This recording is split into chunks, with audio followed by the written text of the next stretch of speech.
उहाँहरूको चरित्र के भयो भने राजनीति गर्ने भनेको सत्तामा जाने भनेको लुट नै हो। हामीले भन्दै आएको कुरा के हो भने यो लोकतन्त्र गणतन्त्रमाथि कालो बादल मडारिरहेको छ। हामीले यो कुरा भन्दै आएछौँ। कोबाट मडारिएको छ? आफ्नो गुमेको स्वर्ग चाहिँ प्राप्त गर्न त चाहिँ नियमै हो नि। राजतन्त्रवादीहरूले त्यस खालको खेल गर्नुमा के नौलो कुरा भयो र? तर मुख्य कुरा के भयो भने लोकतन्त्र र गणतन्त्रको लागि लडेका सङ्घर्ष गरेका पार्टीहरूको चरित्र के भयो?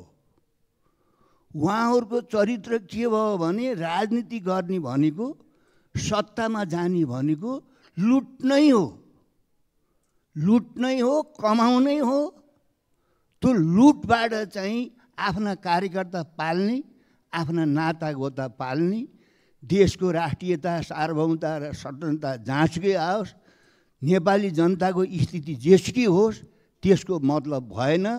सबभन्दा जिम्मेवार यी तीनवटा ठुला पार्टी छन्।